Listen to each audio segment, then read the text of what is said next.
Hello everyone, welcome to Topper IS. So as part of our daily series, today also we will look into one particular issue which is important, keeping your UPSC mains. Okay. So today's topic is with respect to unmanned aircraft system rules 2021. So related to unmanned aircraft, drones fall under this category. So what is the thing is, why did we pick up the issue? See, drone attack did take place at the Air Force Station in JNK, right? So security issue, not internal, just you can club under a security issues and paper 3, right? So new kinds of security challenges. So new technology usage. So drones are the new technology usage.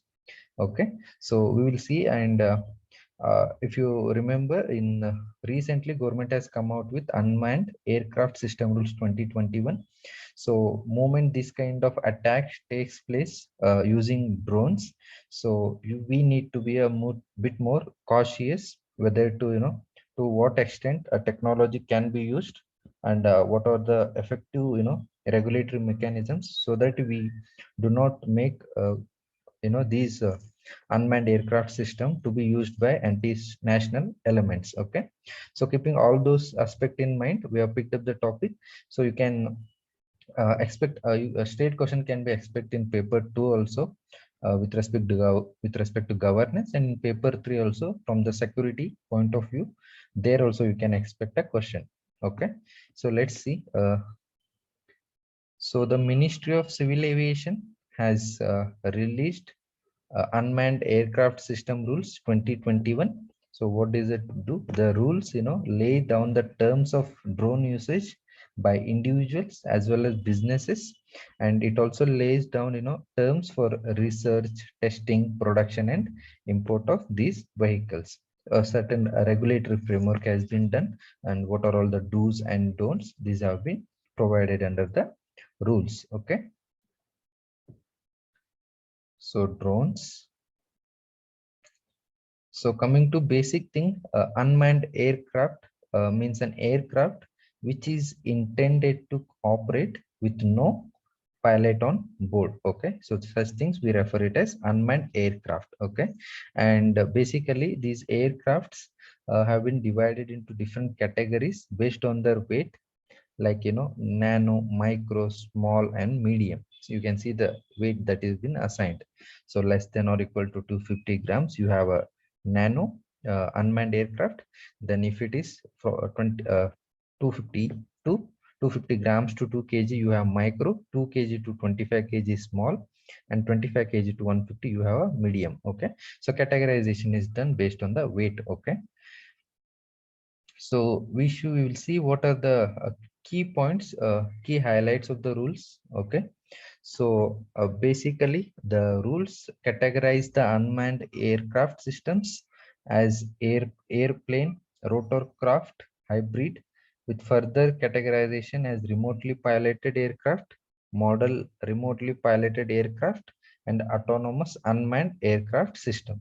Okay, so unmanned aircraft system rules, we have rules for this. So drones fall under this category. Okay, and unmanned aircraft system are classified as we have seen, nano, micro, small, medium and large. Okay, based on the weight, payload weight ranging from 250 gram to 150 kilograms. And within this category, based on the category, different rules will be applied. So nano, in case of nano unmanned aircraft systems, you see, this category can be further labeled as next higher category if it is performing at a higher speed, and if it is flying, able to fly over a greater height. So depending on the flight speed and the height, a nano unmanned aircraft system can be classified as next higher category. And moment they are classified as next higher category, the rules that are applied for this also varies. Okay, then a rule says mandatory for individuals and companies to obtain approval from the DGCA to import, manufacture, trade, own or operate the drones. So permit system has been improved or introduced. Then no permission, no takeoff policy for all the UAS except nano category. So permission is must if you want to fly a unmanned aircraft system, and permission is not necessary in nano category. So those which are weighing less than 250 grams. Okay, and remember I said within nano category also, if they are classified as next higher category, depending on their speed and height, even those will be requiring permission. Then micro and small UAS are not permitted from flying above 60 meters and 120 meters respectively. So threshold has been set up.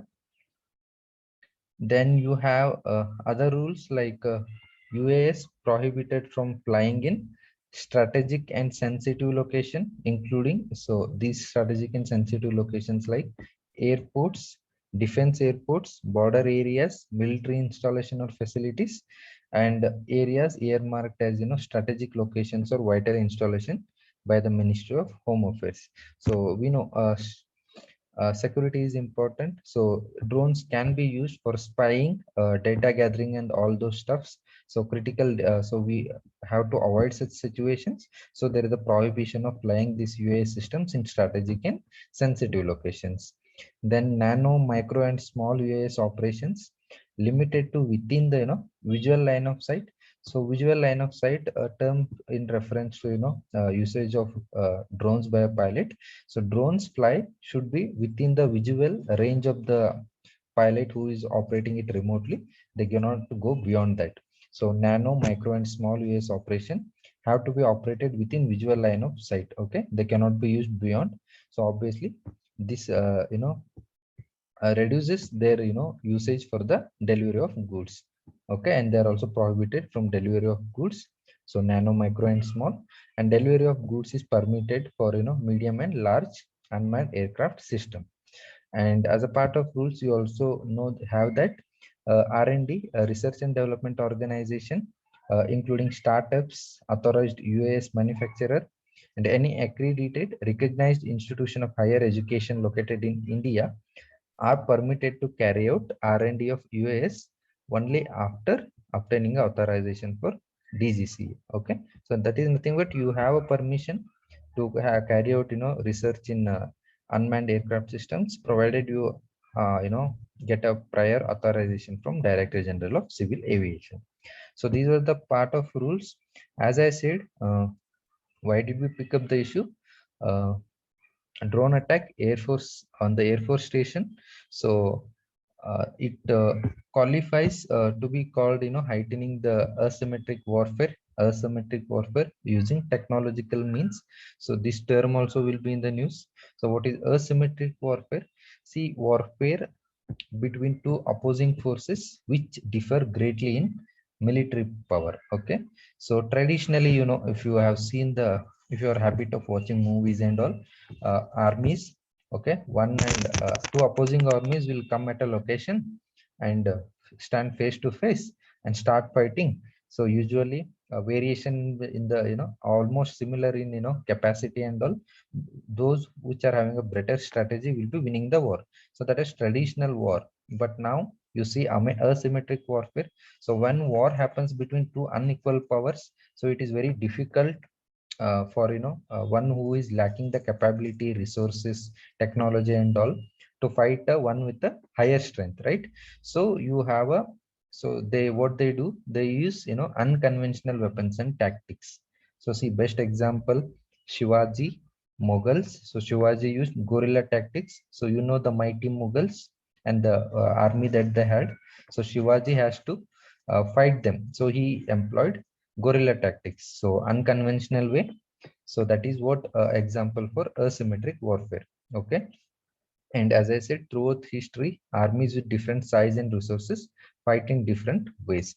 So asymmetric warfare in today's world been employed by terrorist organization and all those things. So where do you see, as I said, guerrilla warfare is there. Guerrilla warfare, traditional historical examples. Okay, then you have global terrorism. See, global terrorism also example for asymmetric warfare. There is no straight direct war between nations or the two groups.